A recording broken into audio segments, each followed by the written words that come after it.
Hello student, कैसे आप लोग? सभी अच्छे होंगे। तो लास्ट लेक्चर में हमने हैलाइड का हाइड्रोलाइसिस पढ़ लिया था, जिनोन इनर्ट फैमिली को हमने पढ़ लिया, इंटर हैलोजन कंपाउंड हमने देख लिए।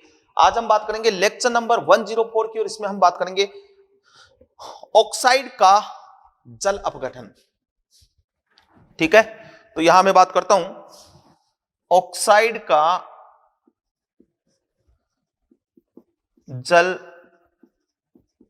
अपघटन। यहां हम बात करते हैं ऑक्साइड के जल अपघटन की। तो देखो, ऑक्साइड का जल अपघटन में वाटर ऐड होता है, एडिशन रिएक्शन होती है, योगात्मक अभिक्रिया यहां पे होती है। जैसे CO2 H2O जोड़ दिया तो क्या बन गया? H2CO3। SO2 H2O जोड़ दिया तो क्या बन गया? H2SO3। SO3 में H2O जोड़ दिया तो क्या बन गया? H2SO4।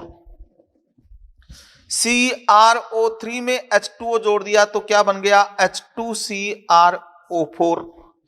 Mn2O7 में H2O जोड़ दिया तो क्या बन जाएगा? HMnO4। ठीक है, इसके अलावा B2O3 में H2O जोड़ोगे तो बन जाएगा H3BO3। P4O6 में H2O जोड़ोगे तो बन जाएगा H3PO3। तो ये सारे जो है ना, ये सिंपल एसिड एनहाइड्राइड है, सरल अम्ल एनहाइड्राइड। मतलब इसमें से H2 बाहर निकलता है तो एनहाइड्राइड बनता है। तो ये सरल सिंपल एसिड एनहाइड्राइड हो गए। अब यहां आगे हम बात करते हैं P4O10 की। तो P4O10, ठीक है, इसका P4O10 का आंशिक व पूर्ण दोनों जल अपघटन होते हैं जल की मात्रा पर निर्भर करता है, जल की मात्रा पर निर्भर करता है। ठीक है, तो देखो इधर P4O10 दो H2O लेके आओगे तो cyclic tetra Meta phosphoric acid बनेगा, 4HPO3 HPO3 4। फिर वापस से दो H2O लेके जाओगे तो बन जाएगा, एक H2O लेके जाओगे तो टेट्रा फोस्फोरिक एसिड। फिर H2O लेके जाओगे तो पायरो फोस्फोरिक एसिड। फिर वापस H2O लेके जाओगे, यहां दो H2O लिए, यहां H2O, फिर वापस H2O, तो फोस्फोरिक एसिड।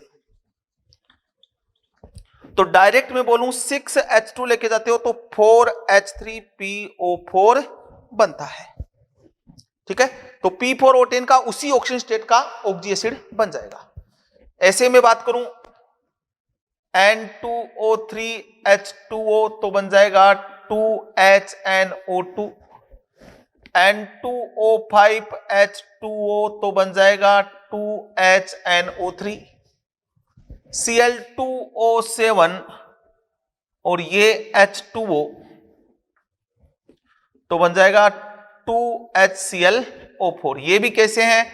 ये वाले भी कैसे हैं? Simple acid anhydride. अब देखो, NO2 या फिर N2O4, इसका जल के साथ रिएक्शन करवाता हूं तो बनता है HNO3 HNO2 +5 +3 +4 रेडॉक्स और विस्मीकृत हो गई क्या? ऐसे में Cl2O6H2 डालता हूं तो HClO4 HClO3 बनता है, +3 का था, +5 और +7 बनता है। ठीक है, तो यहां +5 और Cl2O6 का जब हाइड्रोलाइसिस करवाया आपने तो +6 का था, +7 भी बना और +5 भी बना। तो ये दोनों जो है ना, वो है मिश्रित अम्ल एनहाइड्राइड, मतलब इनके जल अपघटन से दो अलग अलग एसिड बनते हैं। यह है ऑक्साइड का जल अपघटन। और अब हम बात करेंगे ग्रुप वाइज स्टडी की।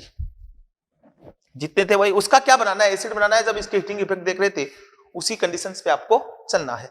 अब हम बात करेंगे ग्रुप वाइज स्टडी। और ग्रुप वाइज स्टडी की हम बात करेंगे तो हमारे पास यहां पे ग्रुप वाइज स्टडी में सबसे पहले हम बात करेंगे बोरोन फैमिली की। किसकी बात करेंगे? बोरोन फैमिली की सबसे पहले बात करेंगे। चलो मिटाऊं।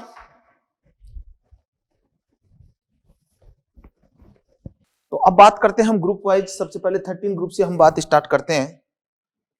ठीक है, पहले हमने बेसिक कंसेप्ट देख लिया है, अब हम ग्रुप वाइज स्टडी की बात हम करेंगे। 13 ग्रुप।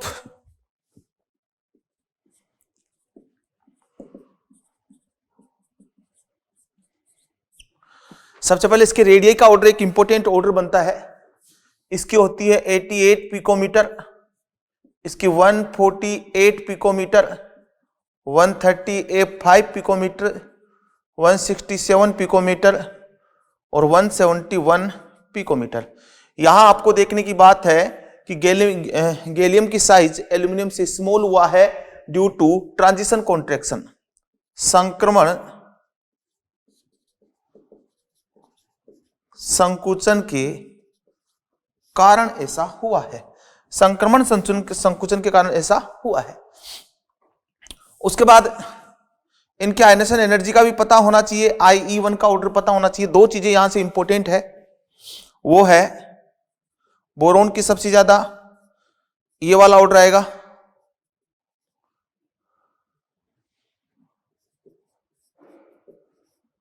ये वाला ऑर्डर इसका आयनेशन एनर्जी का आएगा। जो एलिमेंट है यहां पे बोरोन है, बोरोन जो है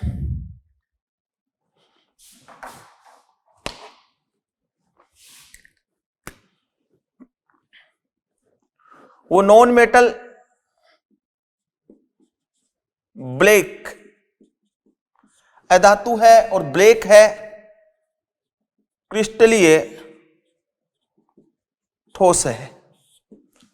ये बात हुई इसकी। तो ये बेसिक इंफॉर्मेशन जो मुझे देनी थी। अब मैं बात करता हूं कि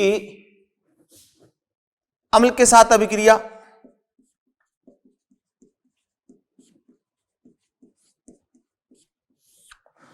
तो एसिड जो है, अम्ल जो है, वो दो है, ऑक्सीकारक और अनऑक्सीकारक। ऑक्सीकारक और अनऑक्सीकारक। ऑक्सीकारक में हम कंसिडर करते हैं कंसंट्रेट HNO3, कंसंट्रेट H2SO4, और अनऑक्सीकारक में हम कंसिडर करते हैं डाइल्यूट H2SO4 और HCl। इनको अनऑक्सीकारक मानते हैं। तो यदि मैं बोरोन की रिएक्शन करवाता हूं कंसंट्रेट H2SO4 से, तो ये इसको ऑक्सीडाइज कर देगा, इसका ऑक्सी एसिड बना देगा, इसका ऑक्सी एसिड बना देगा, इसको ले जाएगा H3BO3 और SO2। कौन सी गैस रिलीज होगी?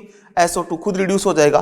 कंसंट्रेट HNO3 लेता हूं तो भी ये H3BO3 और कौन सी गैस रिलीज होगी? NO2। एल्यूमिनियम की बात करता हूं, एल्यूमिनियम डाइल्यूट HCl, और ये अनऑक्सीकारक एसिड के साथ ये रिएक्शन नहीं करता। डाइल्यूट HCl AlCl3,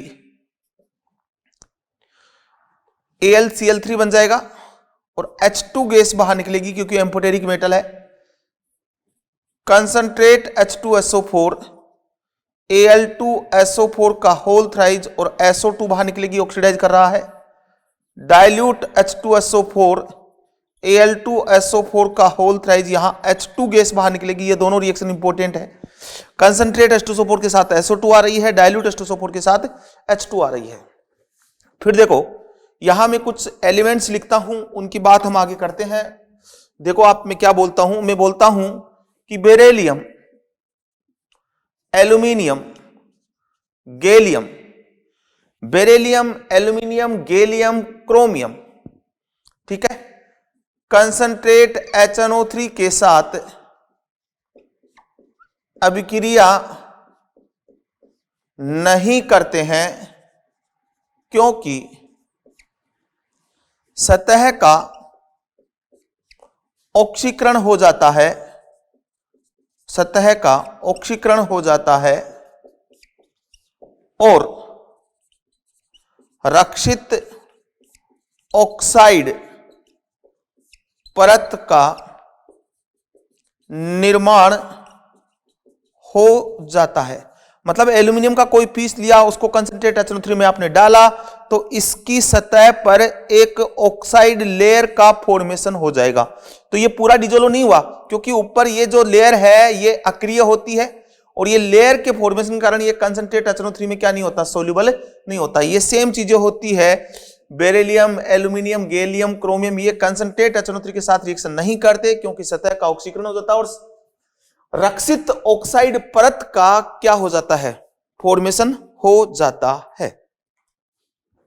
ठीक है। फिर बात आती है एक्शन अम्ल के साथ अभिक्रिया, फिर बेस के साथ अभिक्रिया, क्षार के साथ अभिक्रिया।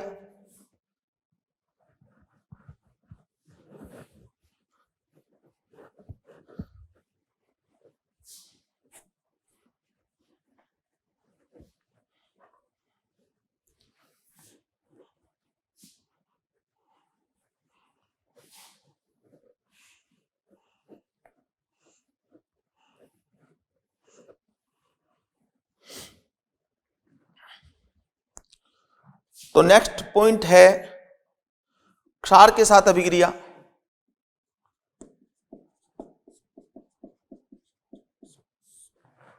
अभिक्रिया तो यहां एल्यूमिनियम जो है वो NaOH के साथ रिएक्शन करेगा और बनाएगा NaAlO2, 2H2 और H2। इसका नाम है सोडियम मेटा एल्यूमिनेट, या फिर मैं इसको दिखा दूं NaAlOH4। बात एक ही है। फिर है वायु के साथ अभिक्रिया, या फिर मैं इसको यह भी बोल सकता हूं कि ऑक्सीजन के साथ अभिक्रिया। ऑक्सीजन के साथ अभिक्रिया, वायु के साथ या ऑक्सीजन के साथ अभिक्रिया। तो देखो E+O2 और ये जो बनाते हैं ना वो बनाते हैं E2O3। इस टाइप का ऑक्साइड बनाते हैं। एलिमेंट ऑक्सीजन के साथ रिएक्शन करके 2E3/2O2 E2O3 का ऑक्साइड बनाएंगे ऑक्सीजन या एयर के साथ रिएक्शन करके। तो कौन कौन से बनेंगे? B2O3, Al2O3, Ga2O3, In2O3 और Tl2O3। इसको हीट करते हैं तो ये टूट जाता है Tl2O और O2 में। इनर्ट पेयर इफेक्ट ये होता है एसिडिक अम्लीय। ये दोनों होते हैं उभयधर्मी और ये दोनों होते हैं क्षारीय। तो B2O3 का अगर मैं रिडक्शन कराऊं तो बोरोन मिलेगा, ठीक है।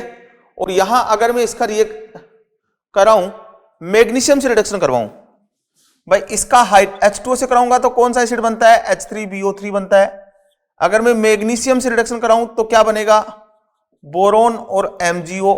एल्यूमिनियम भी इसका रिडक्शन कर देगा तब भी बोरोन और Al2O3। ये रिडक्शन हुआ है जस्ट लाइक मेटलर्जी में एलिगम डायग्राम की तरह। तो यहां ये बोरोन जो है ना वो तो है अक्रिस्टलीय और यहां जो बोरोन है वो है क्रिस्टलीय। तो ये है ऑक्सीजन के साथ अभिक्रिया। उसके बाद हैलाइड के बारे में हम इसके बारे में ऑलरेडी पढ़ चुके हैं। फिर है बोरोन के कंपाउंड कौन कौन से हैं जो मेनली हमें स्टडी करने हैं। मैं बात स्टार्ट करूंगा बोरोन फैमिली से। तो पहले सबसे स्टार्ट करते हैं बोरोन फैमिली।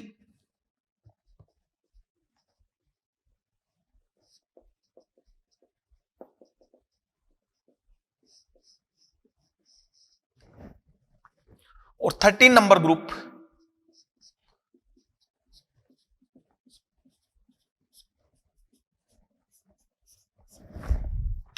ये वाले एलिमेंट है नॉन मेटल, ठीक है। बाकी यहां पे एल्यूमिनियम और गैलियम को हम मानते हैं amphoteric metal,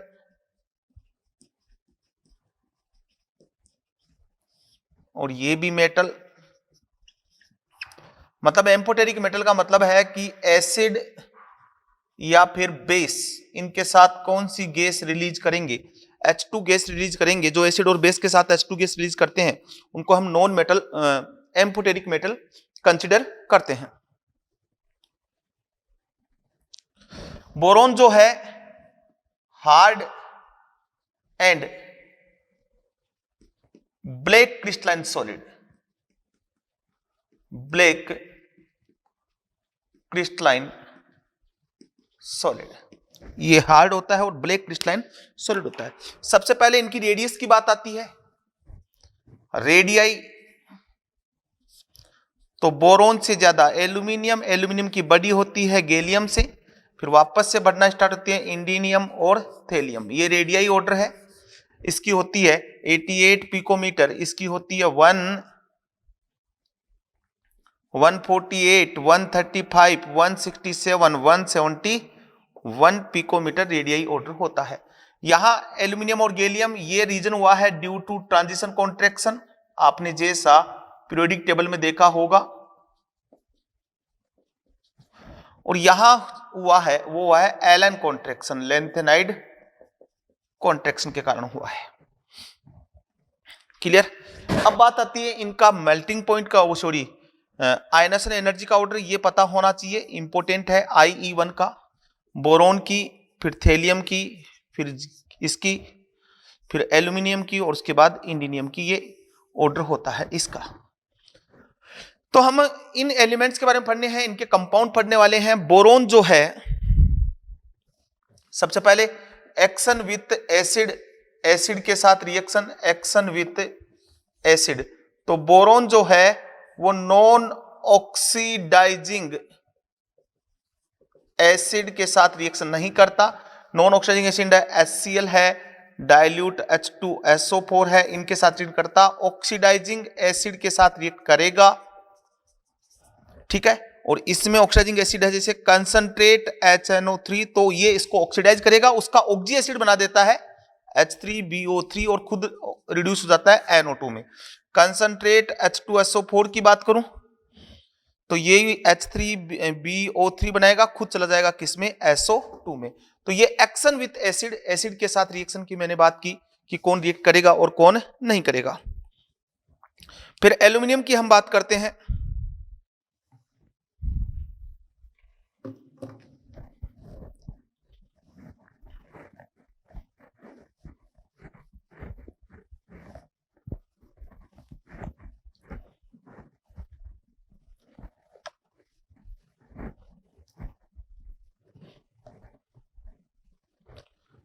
aluminium,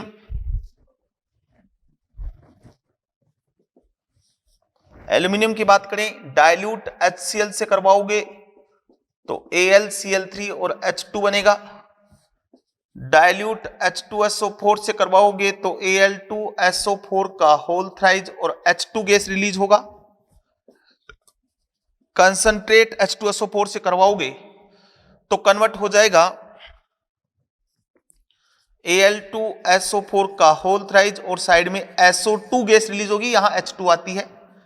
concentrate HNO3 के साथ रिएक्ट नहीं करता है। अब यहां एक सीधी सी मुझे लाइन बतानी है, वो लाइन है aluminium, aluminium, chromium, gallium, beryllium. Aluminium, chromium, gallium और beryllium do not react with concentrate HNO3 because formation of oxidative inert layer, due to formation of oxidative inert layer. देखो इधर, जैसे ही आप मान लो ये एल्यूमिनियम का टुकड़ा है, ये एल्यूमिनियम है, इसको आपने कंसंट्रेट HNO3 में डाला, ये डाला आपने कंसंट्रेट HNO3 में, तो इसकी सरफेस का ऑक्सीडेशन हो जाता है, और ये यहां ये surface oxidation due to surface oxidation oxidative layer form, oxidative layer formed. और ये ऑक्सीडेटिव लेयर जो है ना, ऑक्सीडेटिव लेयर, ये प्रोटेक्टिव लेयर होती है।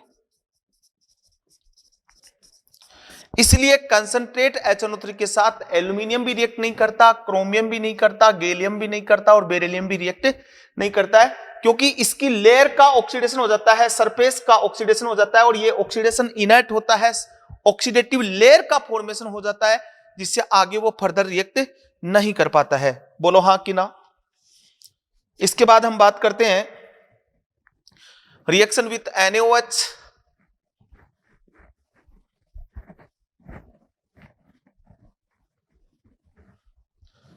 एक्शन विथ NaOH, NaOH के साथ रिएक्शन कराऊंगा बोरोन NaOH Na3BO3 और H2 बाहर निकलेगा, एल्यूमिनियम NaOH NaAlO2 2H2O, या फिर NaAlOH4, इसको बोलूंगा सोडियम मेटा एल्यूमिनेट, साइड में H2 बाहर निकलेगी। गैलियम की रिएक्शन करवाऊंगा NaOH के साथ, तो बन जाएगा वही NaGaO2 2H2, ये NaOH के साथ रिएक्शन। उसके बाद रिएक्शन विथ एयर, इसके बाद एयर के साथ रिएक्शन की बात करें तो एयर के साथ भी करवा के देख लेते हैं।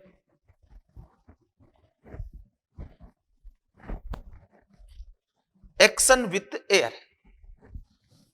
एक्शन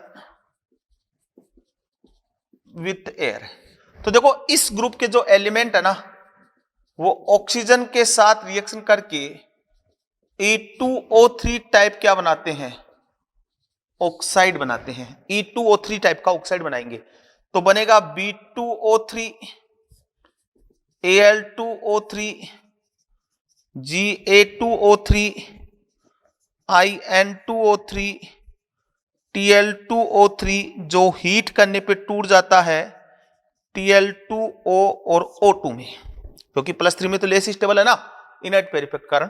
ये एसिडिक ऑक्साइड है, ये दोनों एम्फोटेरिक ऑक्साइड है, और ये दोनों बेसिक ऑक्साइड है। अब यहां Al2O3 है ना, इसका में रिडक्शन बाय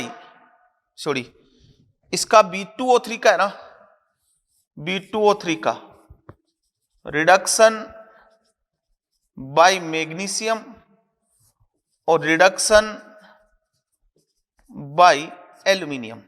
मैं इसका मैग्नीशियम से भी रिडक्शन करवा सकता हूं, एल्यूमिनियम से भी रिडक्शन करवा सकता हूं on the basis of Ellingham diagram. तो यहां दो अलग अलग चीज बनती है। मैग्नीशियम से बनेगा, वो बनेगा, यहां बनेगा MgO 3MgO और 2B, यहां बनेगा Al2O3 और 2B। बट यहां दोनों बोरोन में डिफरेंस है। मैग्नीशियम से रिडक्शन करवाते हैं तो यह बनता है एमोर्फस, और यहां बनता है क्रिस्टलाइन। तो ये जनरल नॉलेज, और बाकी आप एनसीईआरटी जरूर पढ़ें। जनरल चीजें मैंने बता दी। हैलाइड के बारे में हम जगह जगह इनकी बात कर चुके हैं, तो ज्यादा बात करने की जरूरत नहीं है। हैलाइड जो है, हैलाइड तो एलिमेंट जब रिएक्ट करेगा हैलाइड से तो बनाएगा E अक्ष 3 टाइप का हैलाइड। तो B(3) बनेगा, Al(3) बनेगा, Ga(3) बनेगा, In(3) बनेगा, Tl(3) बनेगा। एल्यूमिनियम अक्स बराबर Cl और Br आएगा तो Al(3) बनेगा। एग्जिस्ट एज ए डाइमर, ये किस रूप में एग्जिस्ट करता है? डाइमर के रूप में एग्जिस्ट करता है। और डाइमर कैसे बनाता है वो देखें। Al(3) अक्स बराबर Cl और Br, और इसका डायमर बनता है Al2 अक्स 6। तो देखो कैसे डायमर बनता है इसका। Al, ये अक्स, ये अक्स, ये अक्स एक, ये दूसरा, ये अक्स, ये अक्स, ये अक्स, ये इसको लोन पेयर दे देता है, ये इसको लोन पेयर दे देता है। तो बॉन्ड बनता है कोऑर्डिनेट बॉन्ड। तो ये जो बॉन्ड हुआ ना, ये वाला बॉन्ड, ये हुआ 3 सेंटर्ड 4 इलेक्ट्रॉन बॉन्ड। इसके बॉन्ड पैरामीटर पता होनी चाहिए। बॉन्ड पैरामीटर का मतलब मैं स्ट्रक्चर बनाऊं Al, Cl, Cl, Cl, Al, Cl और Cl, ये मैंने स्ट्रक्चर बनाई। अब इसके बॉन्ड पैरामीटर मैंने बता दूं मैं आपको। बाहर वाला बॉन्ड हमेशा बड़ा होता है, इसको θ1 बोलूं, इसको θ2 बोलूं तो θ1 इज ग्रेटर देन θ2। इसको A बोलूं, इसको B बोलूं तो B ग्रेटर देन A। ये बॉन्ड लेंथ, B वाली बॉन्ड लेंथ ज्यादा है तो ये इसका डायमर भी एग्जिस्ट करता है, BCl हो या Br हो। और इस फॉर्म में ये act as a Lewis acid, ये लेविस एसिड की तरह क्या करता है? काम करता है। इसके बाद कंपाउंड ऑफ बोरोन और एल्यूमिनियम, इनकी बात करते हैं।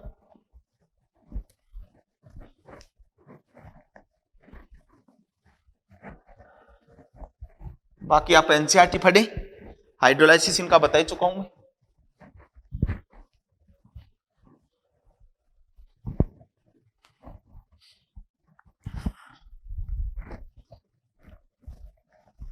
अब बात करते हैं कंपाउंड ऑफ बोरोन, और इसमें सबसे पहला है वो है बोरेक्स। बोरेक्स कंपाउंड की हम बात करने वाले हैं, इंपॉर्टेंट है। देखो Na2B4O7 10H2O। तो सबसे पहले मेथड ऑफ प्रिपरेशन की बात करते हैं। मेथड ऑफ प्रिपरेशन इसका क्या है, इसको बनाते कैसे हैं? तो बाई कोलेमेनाइट,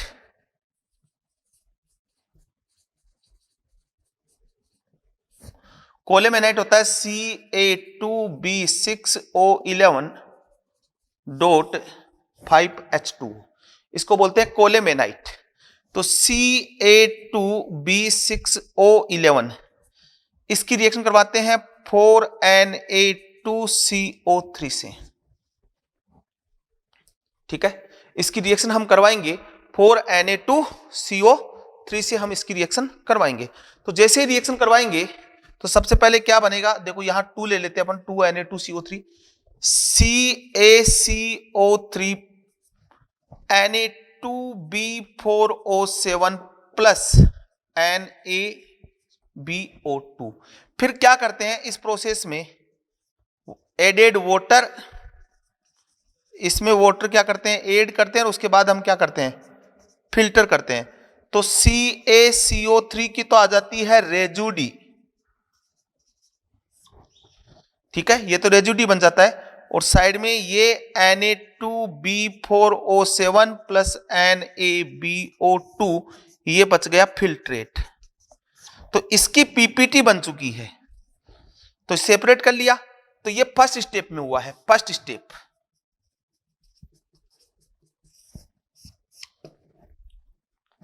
फिर सेकंड स्टेप, सेकंड स्टेप में क्या करते हैं, Na2B4O7 प्लस NaBO2 और करवाते हैं एडेड H2O, और करवाते हैं क्रिस्टलाइजेशन।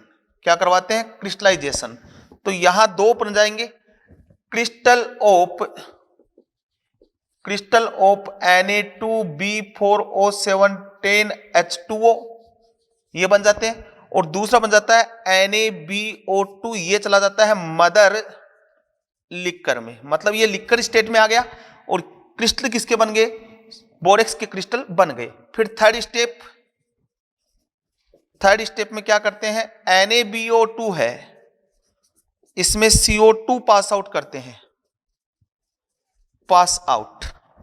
तो जैसे CO2 पास आउट करेंगे यहां पे आपके पास बनेगा 2Na2CO3 और साइड में बन जाएगा आपके पास Na2B4O7, ये बन जाएगा Na2B4O7। जैसे ये बना, ये बनने के बाद यहां पे बैलेंस हो रही रिएक्शन, ये बन गया, इसका वापस से क्या कराते हैं, क्रिस्टलाइजेशन, और यहां वापस से क्या बन जाता है Na2B4O7 10H2O। तो ये 3 स्टेप है। सबसे पहले कोलेमेनाइट में सोडियम कार्बोनेट डालते हैं, CaCO3 की पीपीटी आ जाती है, बनता है आपके पास सोडियम, ये this is sodium metaborate, sodium metaborate.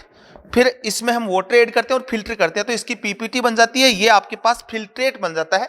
इसमें और वाटर ऐड करते हैं, इसका क्रिस्टलाइजेशन करवाते हैं, तो इसके क्रिस्टल बन जाते हैं, ये मदर लिकर में चला जाता है। फिर इसमें CO2 पास आउट करते हैं तो Na2B4O7 और सोडियम कार्बोनेट बनता है, ये इसका क्रिस्टलाइजेशन करवाने पे Na2B4O7 10H2 हमें मिल जाता है। This is method of preparation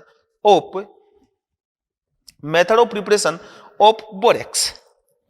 ठीक है, अब उसके बाद इसकी हम बात करते हैं बोरेक्स की, structure of borax.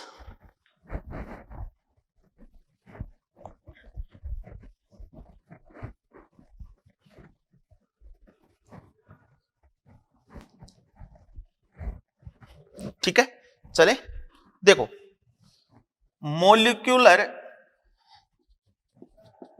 Formula of borax,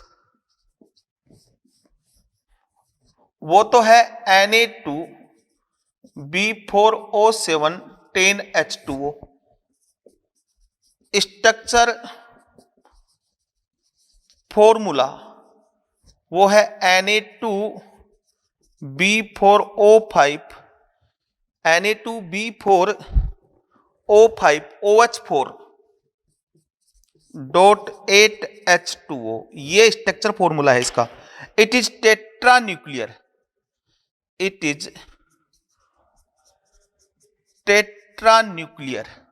मतलब मैं ये बोलूं हैव 4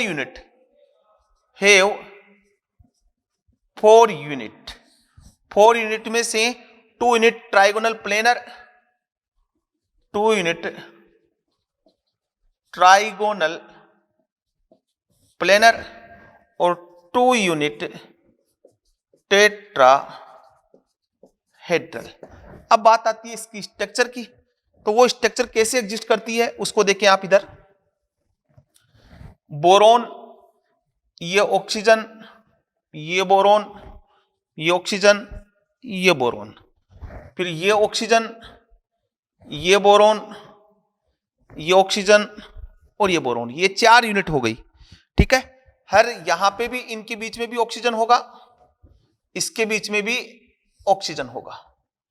ठीक है, उसके बाद ये OH, ये OH, ये OH और ये OH, इसको हटा दो। तो इस पे 4 नेगेटिव चार्ज और नेगेटिव चार्ज, तो यहां Na+ आ गया और यहां Na+ आ गया। तो 2 तो sp2 है, इसको B1 बोलूं, B2 बोलूं, B3 बोलूं, B4 बोलूं, तो B1 and B3 sp2 trigonal planar. ठीक है, incomplete octet, complete octet can accept lone pair due to this act as a Lewis acid। ये sp2 है, दोनों b1 और b3 sp2 है। देखो ट्राइगोनल प्लेनर, ये ट्राइगोनल प्लेनर, ये ट्राइगोनल प्लेनर, और 2 2 3 और 2 6, 2 2 3 और 2 6, तो ऑक्टेट अनकंप्लीट है।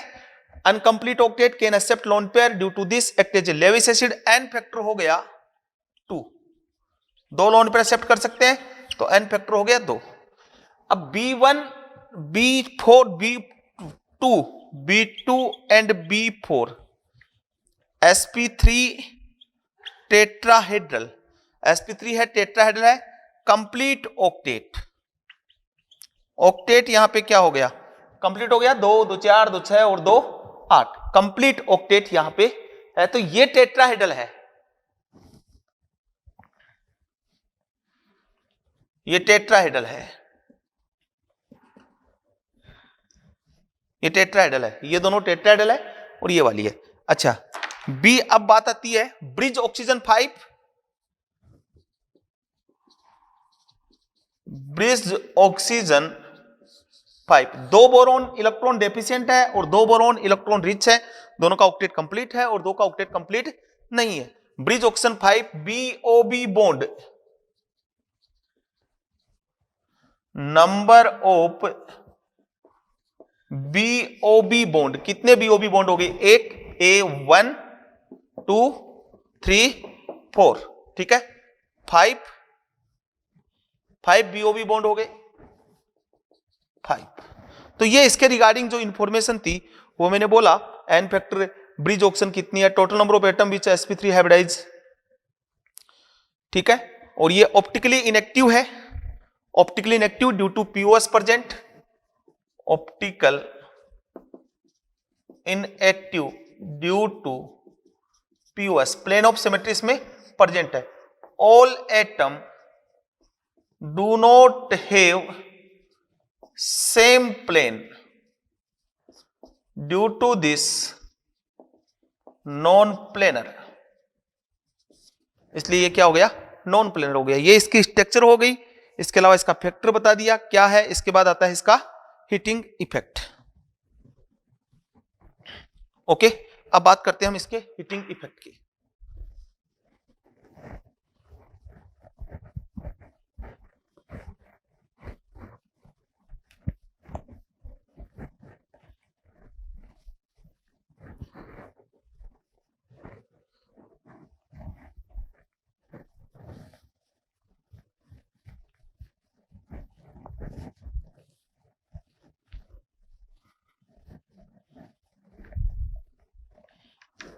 हीटिंग इफेक्ट ऑफ बोरेक्स,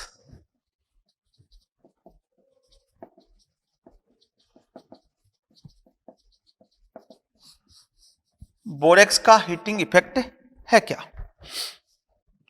तो बोरेक्स की हीटिंग इफेक्ट की बात करें तो हम इसको हीट करवाएंगे, Na2B4O7 10H2O हीट किया, पहले 9H2O बाहर होंगे, Na2B4O7 H2O, एक H2O बाहर बच गया, ठीक है, स्वेलअप, फूल जाएगा, स्वेलअप हो जाएगा।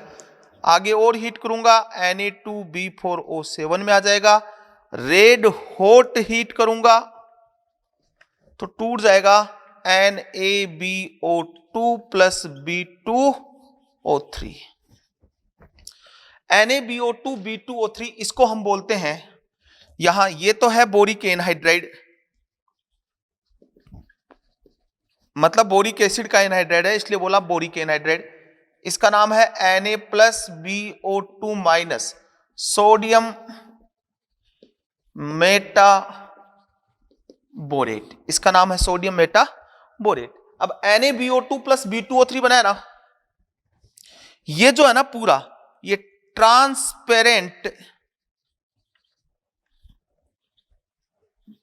बीड, ट्रांसपेरेंट बोरेक्स बीड, ये क्या है, इसको हम बोलेंगे ट्रांसपेरेंट बोरेक्स बीड या glassy bead, transparent glassy Beed.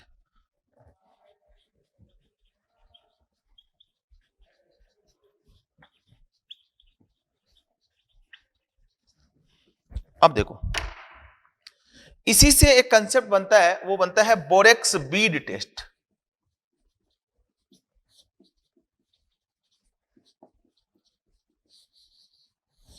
ये बोरेक्स बीड टेस्ट है क्या, इसके बारे में बात करते हैं। By this we can identify transition ion. ठीक है, by this we can identify transition ion. इसके द्वारा हम ट्रांजिशन आयन को क्या कर सकते हैं, आइडेंटिफाई कर सकते हैं। When salt of transition ion heated with borax, या फिर when salt of transition ion touched with transparent borax bead, transparent borax bead। तो ये की बात है, जब आप ट्रांजिशन आयन सोल्ट को बोरेक्स के साथ हीट कर लो, या जो बोरेक्स को हीट करने पे जो ट्रांसपेरेंट बीड बना है उस पे ट्रांजिशन आयन का जो सोल्ट है उसको टच कर दो, then a coloured bead obtain and by color of bead identify transition ion. उसके द्वारा हम ट्रांजिशन आयन को क्या कर सकते हैं, आइडेंटिफाई कर सकते हैं। जैसे मैं बात करूं chromium, cobalt, copper, chromium, copper, cobalt. Copper और कोबाल्ट तो देते हैं ब्लू कलर बीड, और ये वाला देता है ग्रीन बीड। कैसे क्या करते हैं, देखो इधर, salt of transition ion plus borax, ठीक है, और ये मैंने ले लिया इस पे, ये क्या है, प्लेटिनम वायर, और इसको मैंने हीट किया इस पे बुनसन बर्नर पे, यहां से एलपीजी पास आउट की और इसको मैंने क्या, हीट किया, तो एक कलर्ड बीड हमें ऑब्टेन होगा। ठीक है, तो यहां कलर नजर आएगा, और वो कलर नजर क्या आएगा, उस कलर के हिसाब से हमें उसको पहचानना होता है। तो formula of coloured Beed, formula of coloured Beed, तो वो कैसे बनाना है, मेटल पे जो चार्ज है M+N और BO2 माइनस, इनके बीच बनाना है, इसको इधर लेके आना है, इसको इधर लेके आना है, MbO2n, ये वाला फॉर्मूला होगा। ठीक है, मेटल बोरेट इसका नाम होगा, मेटल बोरेट। जैसे मैं लूं CO प्लस बोरेक्स और इसको हीट किया, तो बोरेक्स से क्या आना है, B2O3 और NaBO2, और इसमें क्या है CO+2, फॉर्मूला क्या बनेगा CO+2। इसमें से रिएक्टिंग यूनिट कौन सी है, रिएक्टिंग यूनिट वो कौन है, BO2 माइनस, इन दोनों का फॉर्मूला बना दो, COBO2 का होल ट्वाइज नाम हो जाएगा कोबाल्ट मेटा बोरेट, और कैसा होगा, blue Beed, colour of Beed, blue colour का बीड, ये वाला टेस्ट है। तो मैंने बोला बोरेक्स के साथ हीट करो, इसके अलावा आप ये लोगे CO+B2O3, तो भी क्या बनेगा, COBO2 का होल ट्वाइज, तब भी यही बनेगा। तो ये सिंपल सा कंसेप्ट है कि by this we can identify transition ion when salt of transition ion heated with borax, when salt of transition ion heat touched with transparent borax bead, then coloured bead obtain by colour of bead identify transition ion. और वो colour क्या, chromium है, जैसे chromium है Cr2O3 और borax, तो इसमें क्या है Cr+3 है, इधर कौन है BO2 माइनस है, क्या बनेगा CrBO2 का होल थ्राइज कैसा कलर आएगा?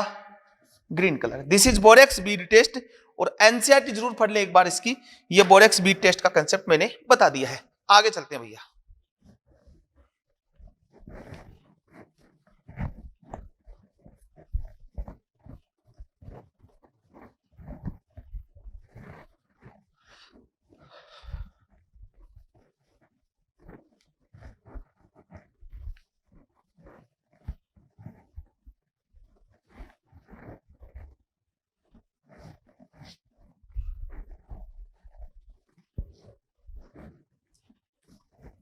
फिर है hydrolysis of borax. Hydrolysis of borax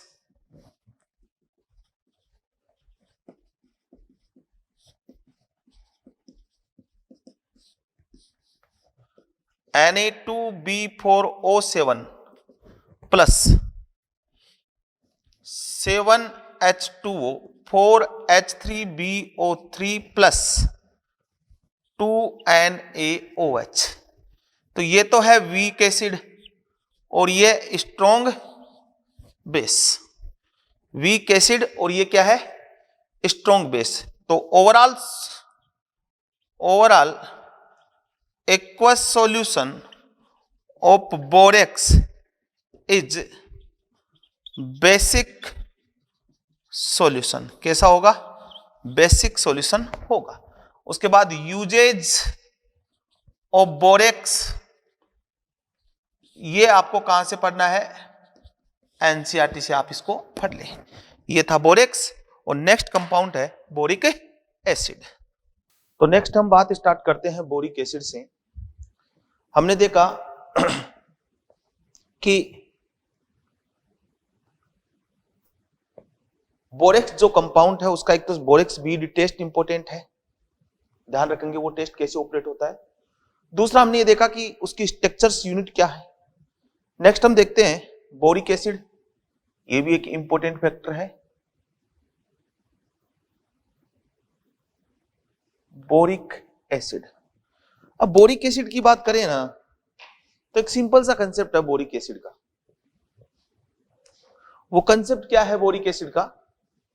कि बोरिक एसिड होता है BOH का होल थ्राइज या फिर H3BO3। स्ट्रक्चर के पहले बात करते हैं, हम स्ट्रक्चर की बात करें तो BOH OH ये sp2 हाइब्रिडाइज है, ठीक है। वैकेंट p ऑर्बिटल है,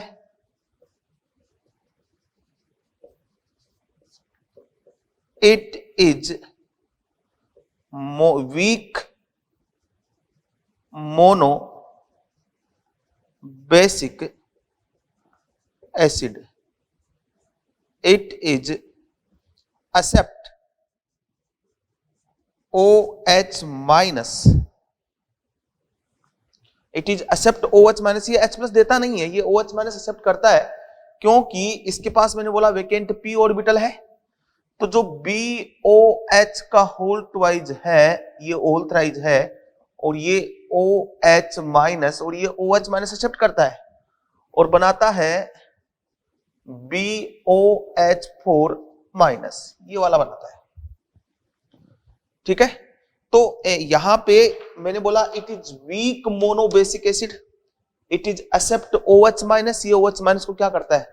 एक्सेप्ट करता है। इसके अलावा इसके बारे में एक चीज और बोली जाती है जो कि बहुत इंपॉर्टेंट फैक्टर है।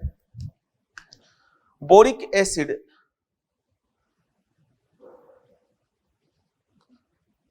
cannot be titrate with NaOH because formed compound BOH4 minus, ये वाला जो कंपाउंड बनता है unstable and equilibrium shift towards backward direction. और इक्विलिब्रियम शिफ्ट हो जाता है किधर, बैकवर्ड डायरेक्शन की तरफ इसका इक्विलिब्रियम क्या हो जाता है, शिफ्ट हो जाता है। तो boric acid can not be titrate with NaOH because formed compound BOH4 minus unstable and equilibrium shift towards backward direction. ठीक है, due to this boric acid titrate with NaOH with the mixing of cis diol, but in presence of cis diol acidity of boric acid increase and formed compound stable by chelation and can be titrate with NaOH। But अगर मैं सिस diol मिला दूं तो boric acid की acidity बढ़ जाएगी और जो कंपाउंड बनने वाला है BOH4 माइनस वो स्टेबल हो जाएगा किसके द्वारा, कीलेशन के द्वारा। ठीक है, तो following cis diol can be used, यहां मैं लिखूं following cis diol can be used. कौन सी सिस डायोल हम यूज में ले सकते हैं, आप ये ले सकते हो सिस डायोल,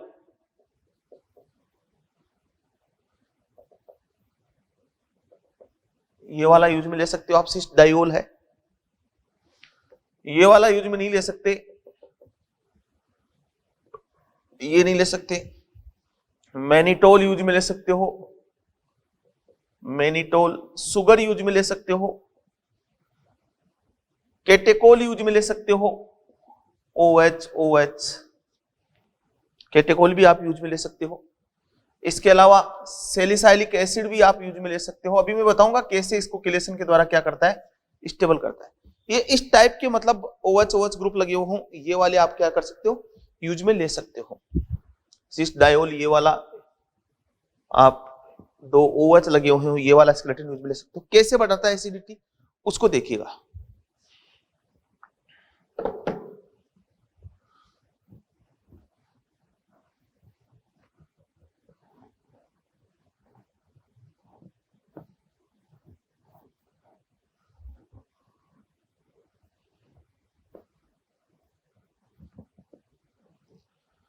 जब आप सिस डायोल बनाते हो तो BOH का होल थ्राइज और ये OH माइनस इक्विलिब्रियम शिफ्ट हो जाएगा BOH4 माइनस, और ये कंपाउंड है ये वाला, और मैंने बोला ये अनस्टेबल था इसलिए रिएक्शन बैकवर्ड डायरेक्शन में जा रही थी। इसको हमें स्टेबल करना है तो सिस डायोल आपने मिलाया, तो मान लो ये सब में स्केलेटन है OH BOH, ये BOH और ये OH, यहां से H2 बाहर निकला, यहां से H2 बाहर निकला, यहां से H2 बाहर निकला और यहां से H2 बाहर निकला, ये नेगेटिव चार्ज इस पे है। तो यहां से ये क्या हो गया, ये किलेशन के द्वारा क्या हो गया, स्टेबल। तो अगर बोरिक एसिड की एसिडिटी बढ़ानी है या यदि बोरिक एसिड को सोडियम हाइड्रोक्साइड के साथ टाइट्रेट कराना, तो डायरेक्ट टाइट्रेट नहीं करवा पाओगे आप, उसमें आप मैनिटोल, सुगर, ये केटेकोल, सैलिसाइलिक एसिड, ऐसे कंपाउंड आपको मिक्स करने होंगे जिससे एसिडिटी बढ़ जाए और ये जो बनने वाला कंपाउंड है वो किलेशन के द्वारा क्या हो जाए, स्टेबल हो जाए। ठीक है, एसिडिटी शो करता है, मैंने बोला मोनोबेसिक एसिड है, तो करता कैसे है, BOH का होल थ्राइज और मान लो ये H2 आपने लिया तो ये अटैक करेगा और पहले बनेगा BOH, ये H इस पे पॉजिटिव, इस पे नेगेटिव, ये OH और ये OH। ठीक है, उसके बाद दूसरा मोल H2 आएगा तो ये इस H को हटा लेगा, तो H प्लस बोरिक एसिड ने नहीं दिया, H2O से आई है, और साइड में बन गया BOH4 माइनस और H3O प्लस। तो ओवरऑल रिएक्शन लिखूं तो BOH का होल थ्राइज और ये 2H2O कंपाउंड बना BOH4 माइनस और ये H3O प्लस। हेवी एसिड के लिए साथ बात करें तो हेवी वाटर के साथ बात करें तो O ये D2O और बन जाएगा BOH का whole thrice OD minus plus D3O plus, ये वाला बन जाएगा। तो इससे प्रूव भी हो रहा है कि ये H प्लस नहीं देता है, OH माइनस एक्सेप्ट करता है। नेक्स्ट,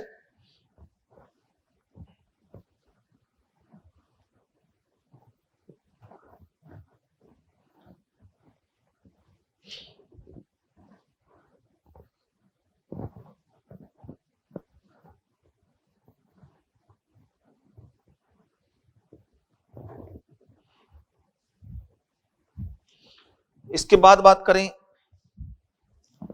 तो इसके बाद आता है in boric acid BO3 minus 3 unit joined by hydrogen bonding.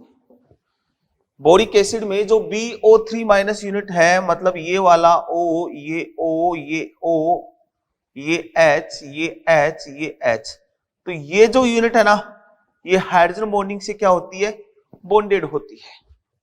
ठीक है, in boric acid BO3 minus 3 unit joined by hydrogen bonding, और मैं लिख दूं इन हेक्सागोनल सिमेट्री, मतलब हेक्सागोनल सिमेट्री एपियर होती है, बीच में हेक्सागोनल जैसा कुछ बन जाता है, ऐसा बन जाता है, और इधर भी बॉन्डिंग, इधर भी बॉन्डिंग, इधर भी बॉन्डिंग, इधर भी बॉन्डिंग, मतलब हर जगह हेक्सागोनल ऐसे चलता है। BO3 माइनस, जैसे ये ऑक्सीजन, ये ऑक्सीजन, ये ऑक्सीजन, फिर यहाँ पे ये बोरोन, ये ऑक्सीजन, ये ऑक्सीजन, ऐसे बीच में हाइड्रोजन आ गया और ये बॉन्डिंग कंटिन्यू चलती जाती है। तो ध्यान रखना, in boric acid BO3 minus 3 unit joined by hydrogen bonding in hexagonal symmetry, it have 2D hydrogen bonding. कौन सी बॉन्डिंग रखता है ये, 2D हाइड्रोजन बॉन्डिंग रखता है। हैव लेयर्ड स्ट्रक्चर, मतलब परतदार, यदि लेयर मतलब सरफेस जैसी स्ट्रक्चर रखता है। उसके बाद आता है इसका मेथड ऑफ प्रिपरेशन।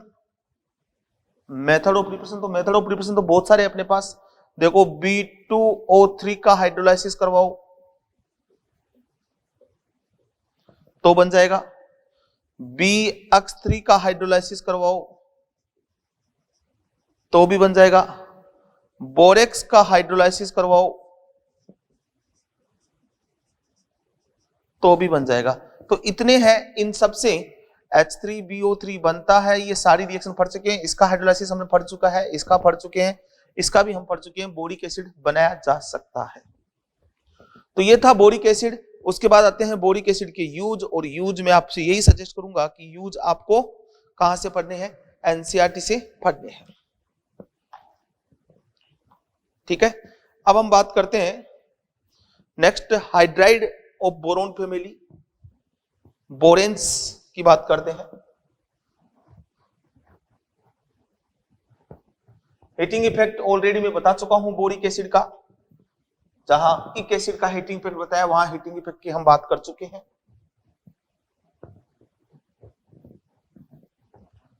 नाउ हम बात करते हैं hydride of boron family. Hydride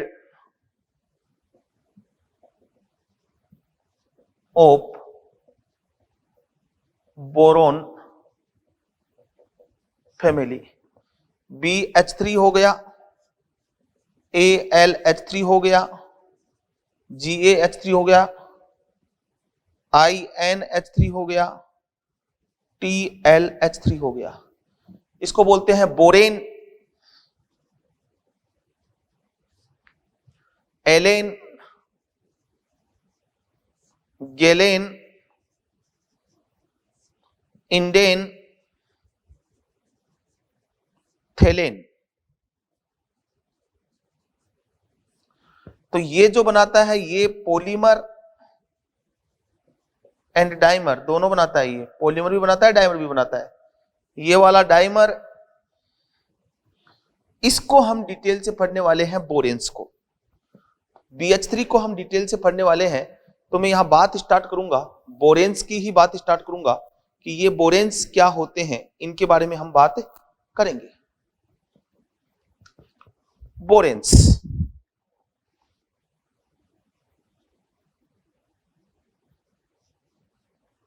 basically boranes 3 प्रकार के होते हैं।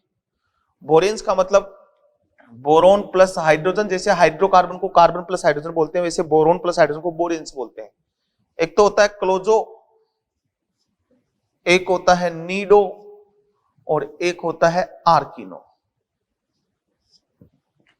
क्लोजो का जो फॉर्मूला होता है वो होता है BnHn+2, इसका फॉर्मूला होता है BnHn+4, इसका फॉर्मूला होता है BnHn+6। नीडो बोरेन जो है B2S6, जहां N की वैल्यू मैंने रखी 2, ये B2S6 डाइबोरेन, ये तुम्हारे सिलेबस में है। तो सबसे पहला B2S6 किस टाइप का बोरेन है? B2S6 नीडो टाइप का बोरेन है। ठीक है, तो ये ध्यान रखोगे, नीडो टाइप का क्या है? बोरेन है। अब आता है इसका मेथड ऑफ प्रिपरेशन और इसकी प्रॉपर्टी।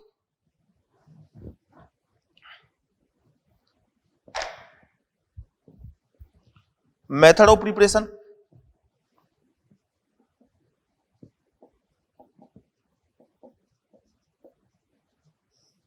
फॉर डाइबोरेन, ये पढ़ रहे हैं अपन डाइबोरेन के लिए।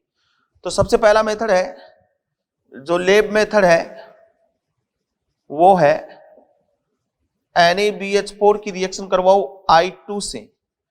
This is oxidizing agent in presence of poly ether, तो बनेगा 2NaI 2BH3 और ये डाइमराइज हो जाएगा B2H6 में।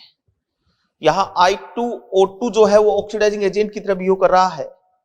जो H माइनस है NaI बना है BH4 और साइड में H2 भी रिलीज होता है। तो I20 से कहां गया है? -1 में। तो इसका मतलब ये ऑक्सीडाइजिंग एजेंट की तरह बिहेव कर रहा है। इंडस्ट्रियल मेथड,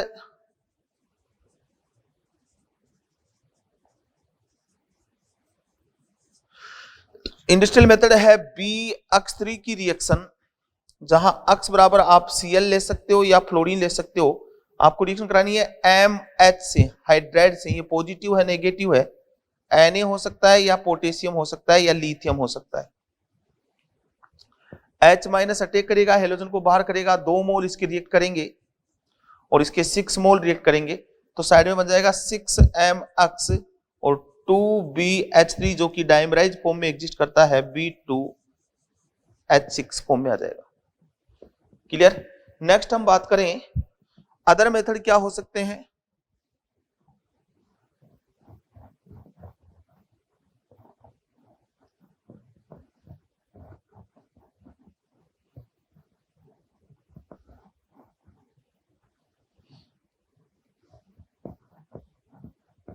अदर मेथड की बात करें तो B(3) LiAlH4 Li plus AlH4 minus, यहां से अटैकिंग स्पीसीज H माइनस है और वही अटैक होगा, हेलोजन बाहर होगा और यहां भी साइड में बन जाएगा LiAlH3 और ये BH3 जो कि डाइमराइज हो जाएगा किसमें?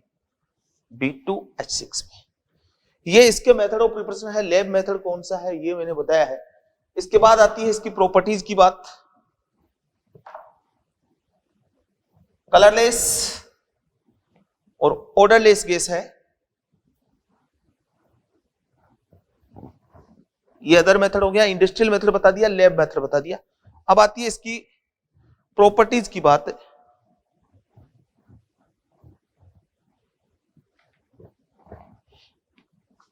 ठीक है, इट इज टॉक्सिक गैस। पहले हम बात करें इसकी प्रॉपर्टी। प्रॉपर्टी की बात करें तो पहला पॉइंट है it is toxic gas.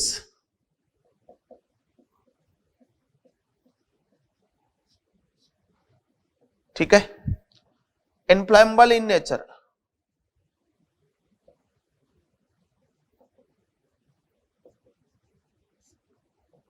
Spontaneous combustion, इसका स्पॉन्टेनियस कंबसन होता है। पहला पॉइंट बोला है कि टॉक्सिक नेचर की गैस है, इनफ्लेमेबल इन नेचर है, और फिर बोला है कि स्पॉन्टेनियस कंबसन होता है।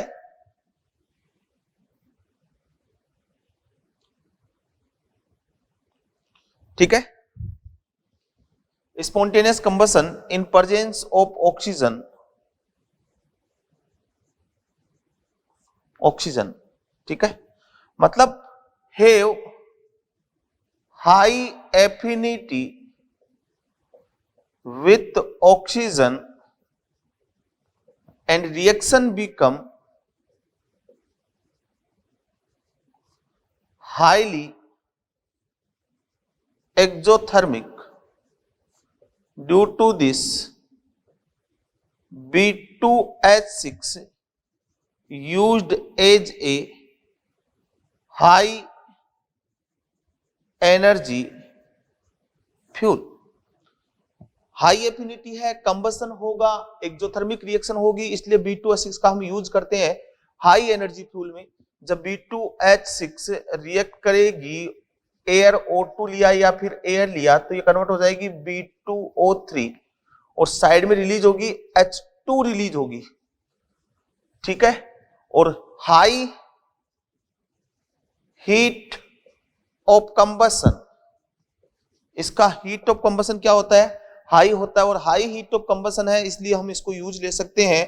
किसके रूप में यूज में ले सकते हैं, हम इसको ले सकते हैं यूज में एज ए एनर्जी फ्यूल। और उसके बाद आती है इसका स्ट्रक्चर कंसेप्ट। स्ट्रक्चर कंसेप्ट क्या है इसका, उसके बारे में भी हम बात करेंगे। ठीक है। उसके बाद structure of B2H6 and reaction of B2H6 वो भी देखेंगे।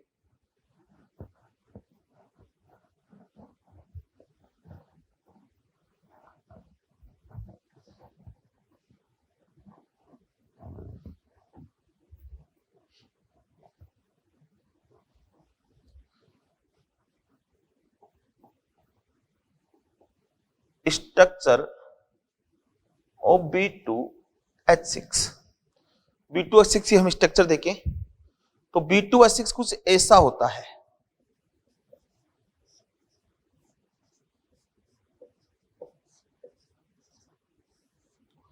ये डाइमर स्ट्रक्चर होती है। सबसे पहले इसके बॉन्ड पैरामीटर की बात करें तो बाहर वाला बॉन्ड 120 का होता है। ये बॉन्ड एंगल जो होता है वो 120 होता है, और ये होता है 97। ये जो बॉन्ड एंगल, ये बॉन्ड लेंथ होती है वो 199 पिकोमीटर होती है, और ये जो बॉन्ड है वो होती है 134 पिकोमीटर। तो पहले तो ये बॉन्ड पैरामीटर पता होना चाहिए कि अगर मैं इसको θ1 बोलूं और इसको θ2 बोलूं तो θ1 इज ग्रेटर देन θ2। अगर मैं इसको अक्स बोलूं, इसको y बोलूं तो y इज ग्रेटर देन अक्स। ठीक है। It is non planar. ठीक है। अब मैं इसको हाइब्रिडेशन बताता हूं। ये भी कौन सा हाइब्रिडेशन है, sp3, और ये भी कौन सा हाइब्रिडेशन है, sp3। दोनों ही कैसे हैं, sp3 हाइब्रिडाइज है। sp3 हाइब्रिडाइज की बात करें तो देखो बोरोन sp3 हाइब्रिडाइज है तो 4 हाइब्रिड ऑर्बिटल होंगे, sp1, sp3 2, ये 3 और ये 4। ऐसे इस बोरोन के पास भी 4 होंगे, ये 1, ये 2, ये 3, ये 4। ठीक है। अब बोरोन के वैलेंस शेल में इलेक्ट्रॉन होते हैं केवल 3, तो ये 1, ये 2 और ये 3, ये 1, ये 2 और ये 3।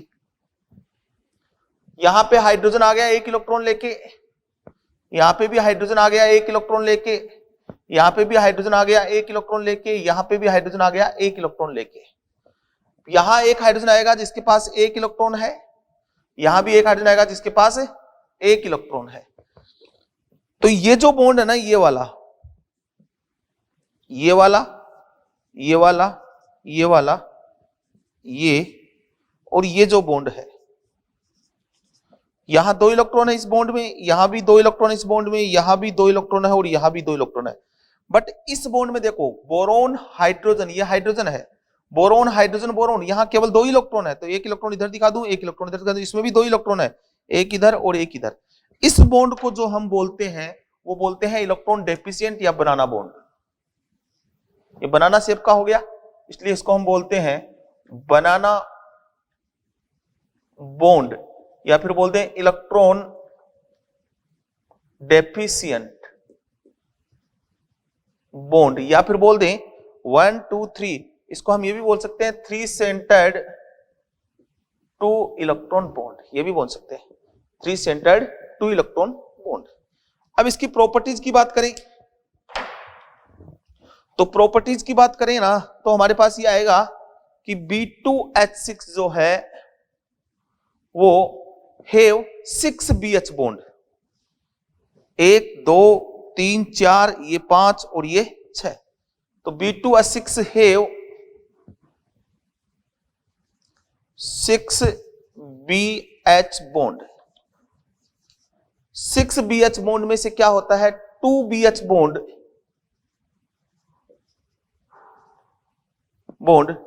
Non as bridge BH bond, और 4 BH bond known as terminal BH bond. वो टर्मिनल BH बॉन्ड है। यहां बात करें तो ये जो 2 BH बॉन्ड है ये तो है 3 सेंटर 2 इलेक्ट्रॉन बॉन्ड, और ये 4 BH बॉन्ड, ये वाला, ये 1 ये 2 ये 3 और ये 4, ये है 2 सेंटर 2 इलेक्ट्रॉन, 2 सेंटर के बीच में 2 इलेक्ट्रॉन है, तो इसको बोलूंगा मैं 2 centre 2 electron bond. Terminal BH bond non planar होता है, sp3 है, non planar non polar, dipole moment इसका 0 है, इसलिए नॉन पोलर बोल दिया है। इसके अलावा अनकंप्लीट ऑक्टेट, ऑक्टेट कंप्लीट नहीं हुआ, electron deficient, hypovalent, incomplete octet, incomplete octet act as a Lewis acid, Lewis acid की तरह क्या कर सकता है, ये बिहेव कर सकता है। और बता दूं, terminal BH bond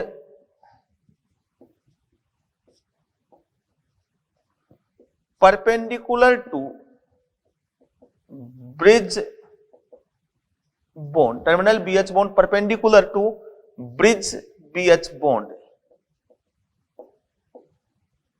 not a perfect, perfect perpendicular नहीं है क्योंकि इसका 97 है, इसका 120 है, तो बट ऑलमोस्ट परपेंडिकुलर हो गए, तो इसकी सही स्ट्रक्चर जो है ना, ठीक है, तो यहां सही स्ट्रक्चर का होना, ये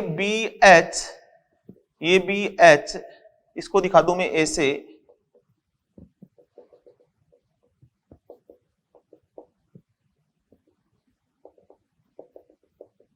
ये लो, ठीक है, मैक्सिमम ऐसा है, बोरोन हाइड्रोजन हाइड्रोजन, फिर ये ब्रिज H, ये बोरोन, ये H, ये बोरोन और ये बोरोन हाइड्रोजन, तो ऐसे मान सकते हो हाइड्रोजन बोरोन हाइड्रोजन, फिर ये H, फिर बोरोन H बोरोन और ये, या फिर ऐसे मान सकते हो बोरोन हाइड्रोजन, ये हाइड्रोजन, फिर ब्रिज वाला, ऐसे मानोगे ये वाला, तो maximum atom lies in same plane, 6 atom lies in same plane, maximum number of atom lies in same plane, वो है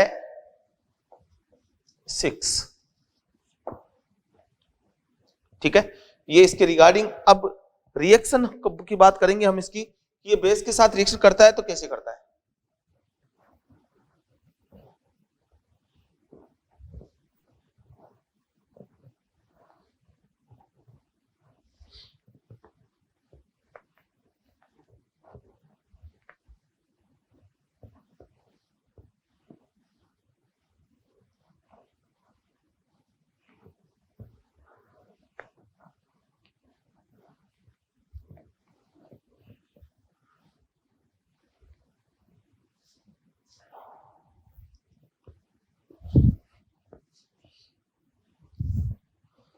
ठीक है, बात करते हैं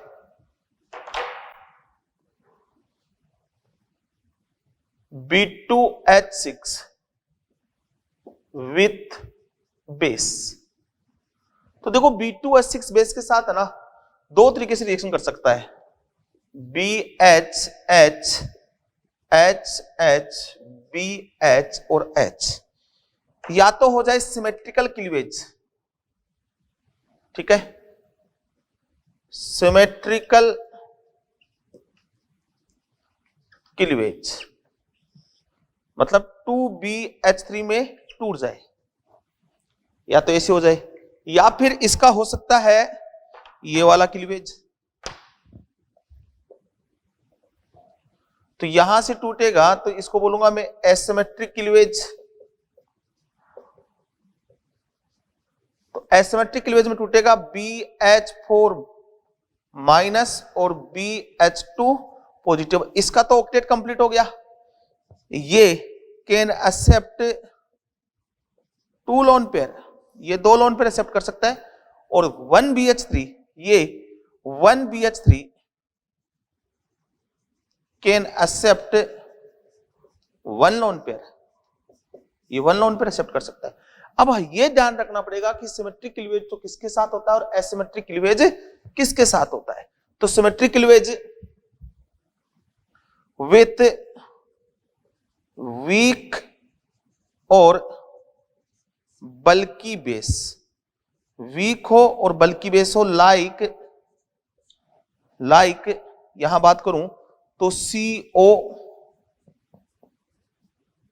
pyridine, ether, pyrrole,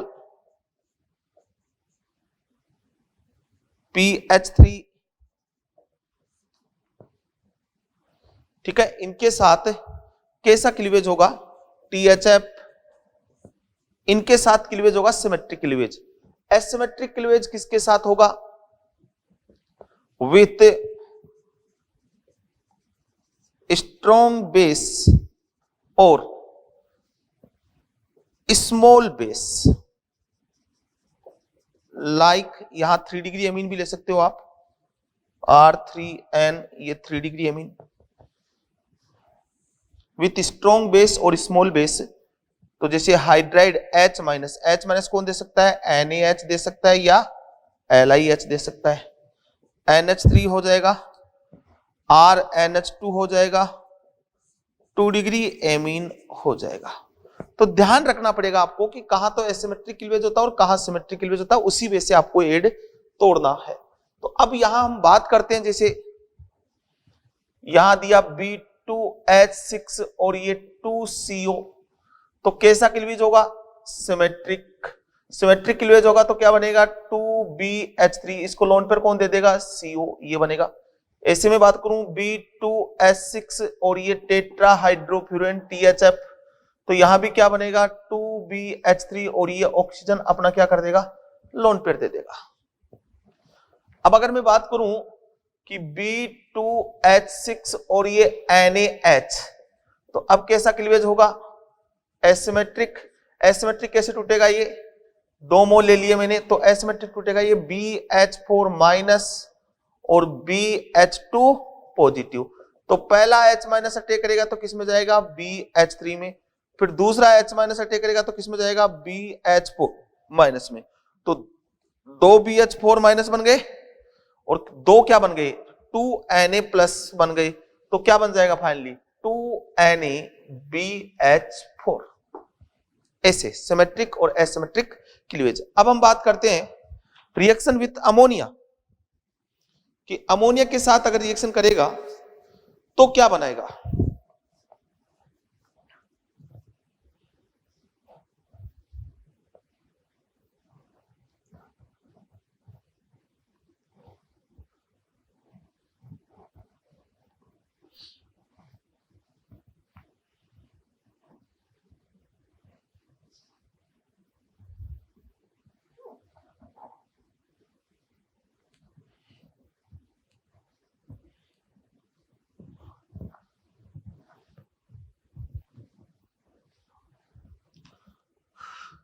B2H6 with ammonia, important है, B2H6 विथ NH3, NH3 के साथ रिएक्शन करेंगे हम B2H6 की। तो B2H6 की NH3 के साथ रिएक्शन करें तो देखो B2H6 एक्सेस NH3 और low temperature, excess NH3 high temperature. तो यहां तो एक्सेस NH3 लो टेम्परेचर, तो NH3 के साथ इसका कैसा क्लीवेज होगा, एसिमेट्रिक क्लीवेज होगा।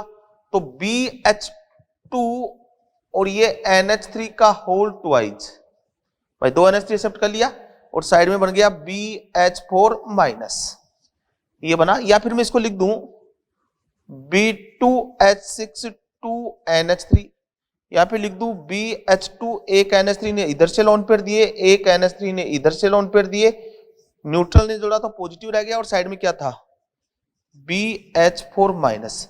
ये बनता है this is white ionic solid, ये बनता है। और इधर अगर मैं एक्सेस में NH3 लिया और हाई टेम्परेचर लिया तो डायरेक्ट बनेगा BNX। इसका नाम बड़ा फेमस है, इसका नाम है इनऑर्गेनिक ग्रेफाइट। इनऑर्गेनिक ग्रेफाइट बोल दो या फिर इसको आप बोराजोन बोल दो, बोराजोन ये बोल सकते हो। अगर आपने B2H6 विथ NH3 और यहां लिया आपने B2H6 और NH3 और यहां 2 और ये 6, मतलब 1:3 B2H6 और ये 6, तो 1:2 में आपने ले लिया, हो गया 1:2 में। B2H6 1:2 में आपने लिया है। तो इस कंडीशन में 1:2 में लोगे ना तो आपके पास बनेगा B3N3H6, B3N3H6 ये बनेगा। और ये जो बना इसका नाम है इनऑर्गेनिक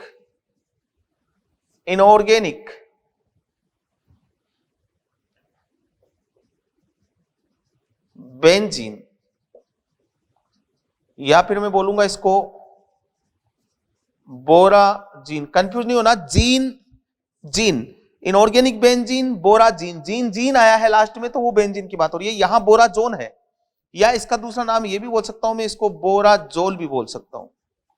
और इस कंपाउंड को आगे अगर हीट कर देंगे ना तो भी ये बन जाएगा, उसके साथ हीट कर देते हैं तो भी ये बन जाएगा। तो ये प्रोसेस हुई कि कहां क्या बनने वाला है, लो टेम्परेचर पे व्हाइट आयनिक सॉलिड बनता है, इनऑर्गेनिक ग्रेफाइट बनता है जिसका बोराजोन मैंने नाम बोला है। अब इसके बाद आती है कि इन दोनों में सिमिलरिटीज क्या है, इनऑर्गेनिक बेंजीन और इसमें क्या सिमिलरिटीज है बेंजीन में, उसके बारे में हम बात करते हैं।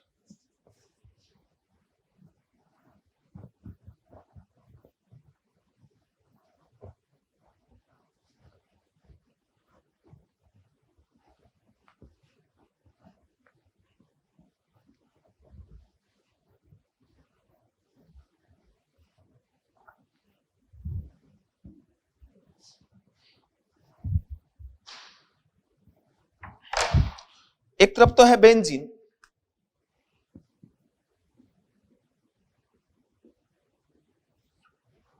और एक तरफ है बोराजीन। बेंजीन का फॉर्मूला होता है C6H6, इसका फॉर्मूला होता है B3N3H6। C6H6 बेंजीन ये वाली है,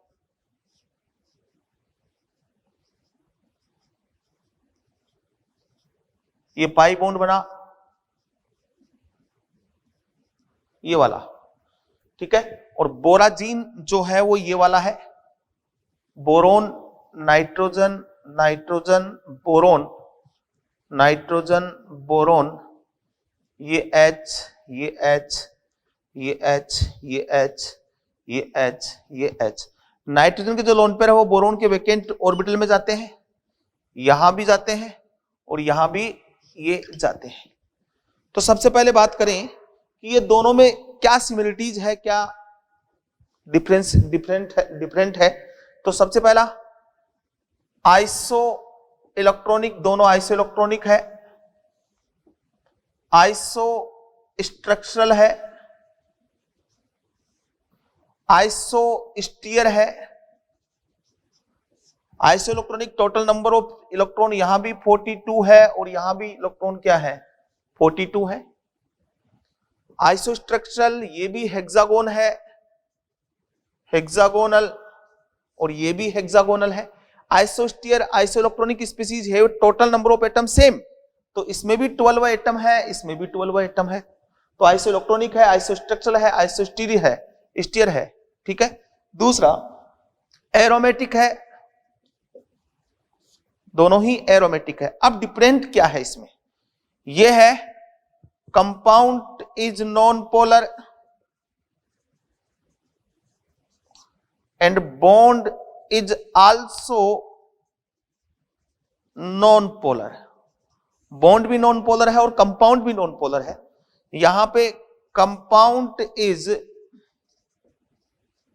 non polar but bond is polar. Bond polar है, कंपाउंड नॉन पोलर है, बट बॉन्ड क्या है यहां पे पोलर है। इसके अलावा pi bond formed by overlapping of unhybrid p orbital, ठीक है। यहां पाई बॉन्ड जो बना है, जैसे ये कार्बन, ये कार्बन, ये p और ये p, इसके पास अनपेयर्ड इलेक्ट्रॉन था, इसके पास अनपेयर्ड इलेक्ट्रॉन था, इसके बॉन्ड से ये क्या बना है पाई बना है। बट यहां इसमें क्या हुआ है, pi bond formed buy back bonding. Back bonding से यहां बना है नाइट्रोजन, ये लोन पेयर था, और ये बोरोन, ये लोन पेयर, और ये वैकेंट p। तो ये यहां पे बैक बॉन्डिंग से क्या बना है पाई बॉन्ड बना हुआ है, ठीक है। Less do not give addition reaction,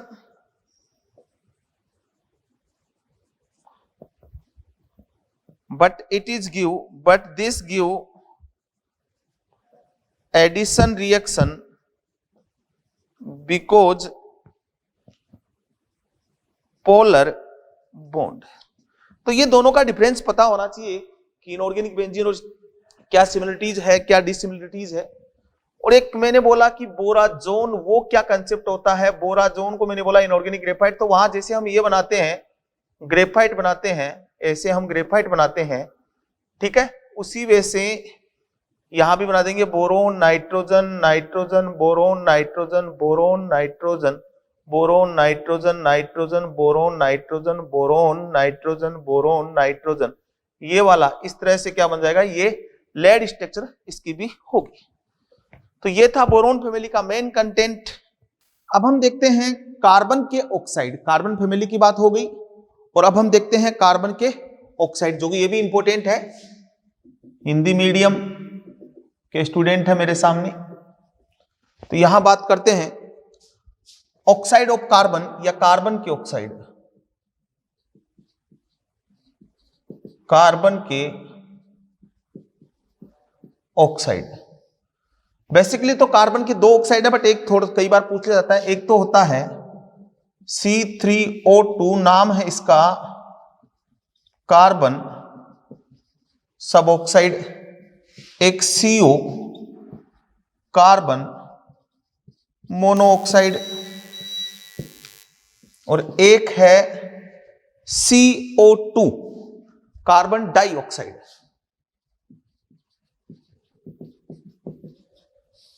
ठीक है, कार्बन सब ऑक्साइड ये वाला होता है, रेखीय sp कार्बन है, कार्बन का संकरण कौन सा है, sp। बनेगा कैसे, CH HCOOH, ये COOH नाम है इसका मेलोनिक अम्ल, मेलोनिक अम्ल।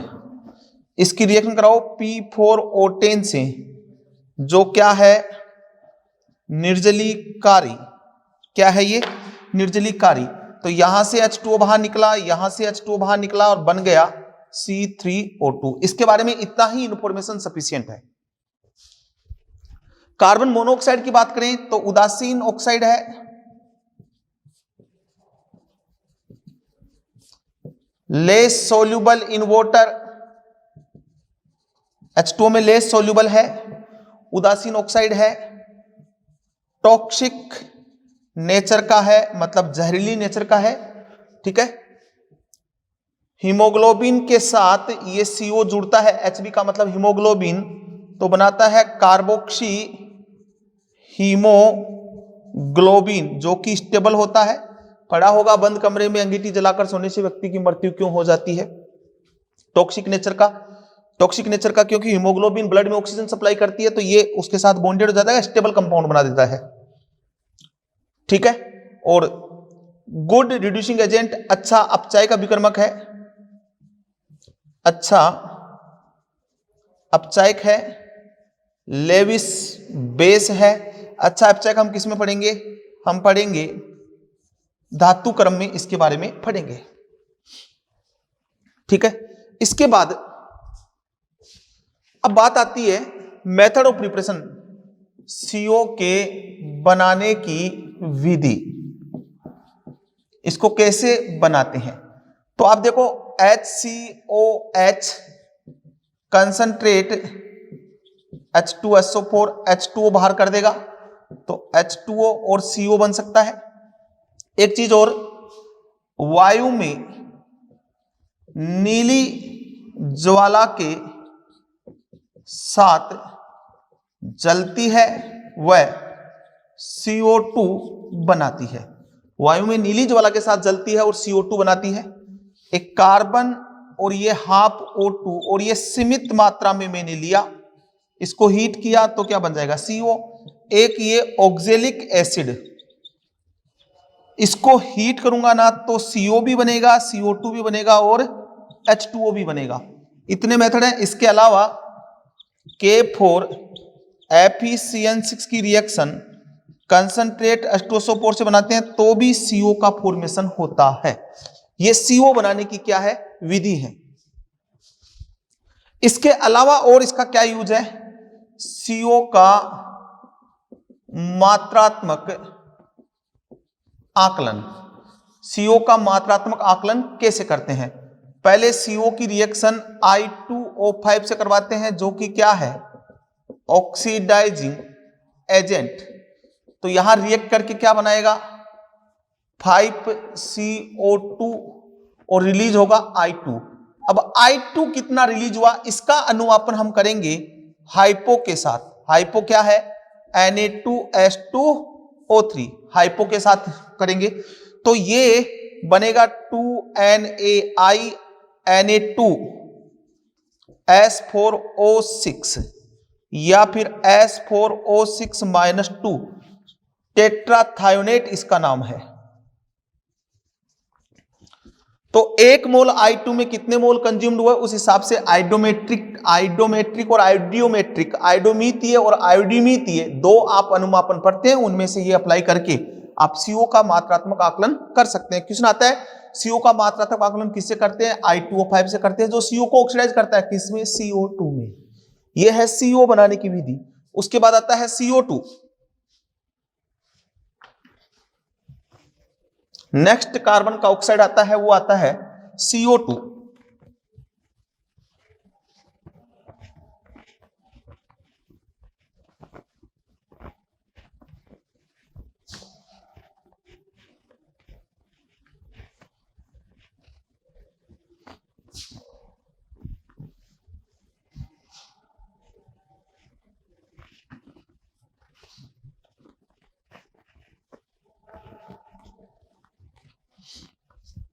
ठीक है, तो CO2 का मात्रात्मक आकलन करें, CO2 नहीं सॉरी CO2 जिसको हम बोलते हैं कार्बन ऑक्साइड।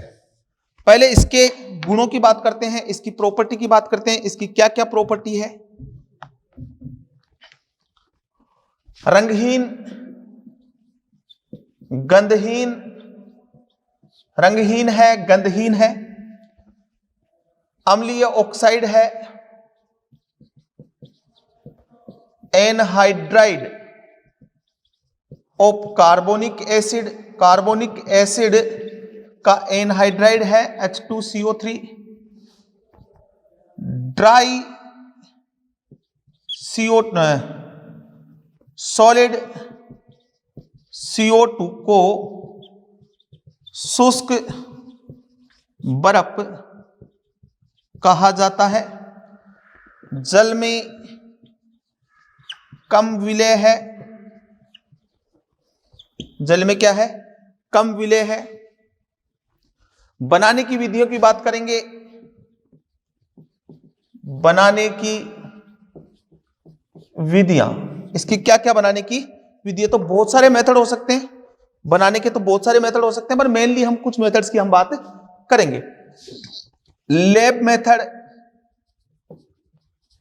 CaCO3 की रिएक्शन डाइल्यूट HCl से करवाओ, डाइल्यूट H2SO4 से करवाओ, तो इसमें क्या है Ca+2CO3 -2, यहां से H+ ले लेगा, क्या बनाएगा H2CO3 जो कि तुरंत टूट जाएगा किसमें, CO2 और H2O में, और साइड में आपके पास CaCl2 बन सकता है या फिर CaSO4 बन सकता है। लेब मेथड तो ये है।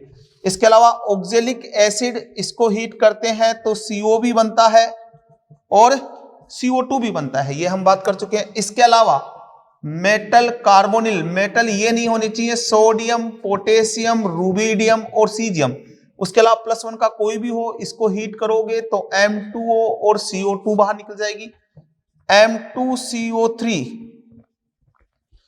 ठीक है, MCO3, ये तो M2CO3 है, MCO3 इसको हीट करोगे तो भी आपके पास MO और CO2 बन जाएगा। अच्छा, CO2 अपचायक अभिकर्मक की तरह कार्य नहीं करती है क्योंकि ऑलरेडी +4 में है, तो यह भी ध्यान रखना, CO2 अपचायक अभिकर्मक की तरह कार्य नहीं करती है। ये CO2 बनाने के मेथड हो गए। उसके बाद इसके कुछ प्रॉपर्टीज के बारे में बात करें।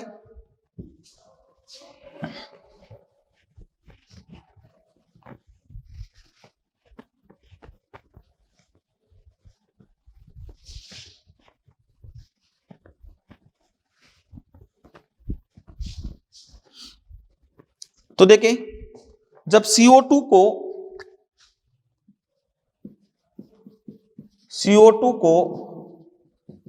जल में घोला जाता है तो जल में कौन सी स्पीसीज होगी, ये क्वेश्चन है।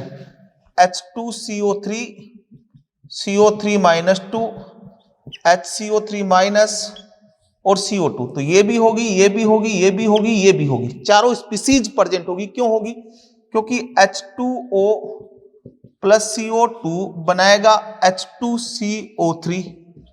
अब ये आगे टूट सकता है HCO3- और H3O+ में, क्योंकि H2O यहां से H ले सकता है। ये भी आगे टूट सकता है CO3- और H3O+ में, और ये H2CO3 भी इसमें जा सकता है। तो CO2 भी है, H2CO3 भी है, HCO3 भी है और CO3- भी है। फिर है CO2 एंड SO2 में विभेदन, CO2 और SO2 में विभेदन। तो देखो, CO2 और SO2 में विभेदन की बात करें ना, तो CO2 जो है वो अध्रुवीय है, नॉन पोलर है, ये पोलर है, ये रंगहीन है, ये भी रंगहीन है, ये गंधहीन है, ये सल्फर बर्निंग स्मेल, सल्फर के जलने की जैसी गंध आती है, सल्फर के जलने की गंध आती है, ठीक है। या फिर मैं बोल दूं दम गोटू गैस है। Lime water test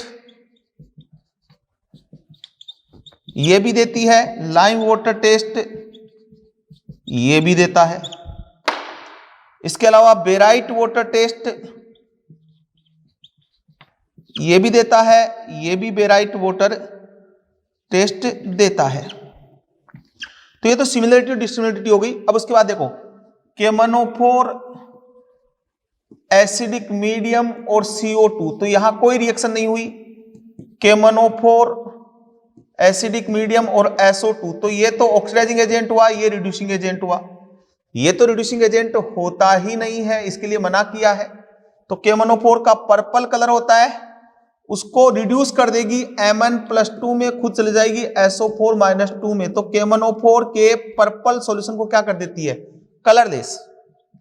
K2Cr2O7H+ CO2 कोई रिएक्शन नहीं करती, K2Cr2O7H+ SO2 ये रिड्यूसिंग एजेंट है, और ये वाला ऑक्सीडाइजिंग एजेंट है जो कि किस कलर का होता है, ऑरेंज का, उसको रिड्यूस कर देगी Cr+3 में, खुद किस में जाएगी SO4-2 में, ग्रीन कलर। जबकि CO2 ये टेस्ट नहीं देता है। लाइम वाटर से इन दोनों में विभेदन नहीं कर सकते। अब लाइम वाटर टेस्ट क्या है उसके बारे में बात करते हैं।